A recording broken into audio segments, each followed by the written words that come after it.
দক্ষিণ চীন সাগরের সামুদ্রিক সহযোগিতা বাড়াতে একমত হয়েছে চীন ও ইন্দোনেশিয়া।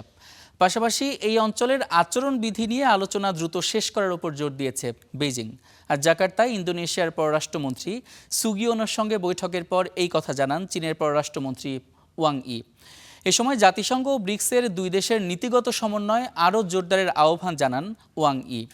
চীন ইন্দোনেশিয়ার প্রথম কম্প্রিহেন্সিভ স্ট্র্যাটেজিক ডায়ালগের অংশ হিসেবে দুই পররাষ্ট্রমন্ত্রী এই বৈঠক করেন। এর আগে ইন্দোনেশিয়ার প্রতিরক্ষামন্ত্রী সেফরি শামসুদ্দিনের সঙ্গে বৈঠক করেন চীনের প্রতিরক্ষামন্ত্রী দং জুন। বৈঠকে দুই দেশের সামরিক সহযোগিতা আরও জোরদার, যৌথ মহড়া ও কর্মকর্তা বিনিয়োগ বাড়ানো এবং প্রতিরক্ষা শিল্পে অংশীদারিত্ব বৃদ্ধির বিষয়ে আলোচনা হয়। 金砖等多边平台上的政策协调。 যৌথ উন্নয়ন কার্যক্রম এগিয়ে নেওয়া সহ সামুদ্রিক সহযোগিতার গতি আরও বাড়ানো হবে।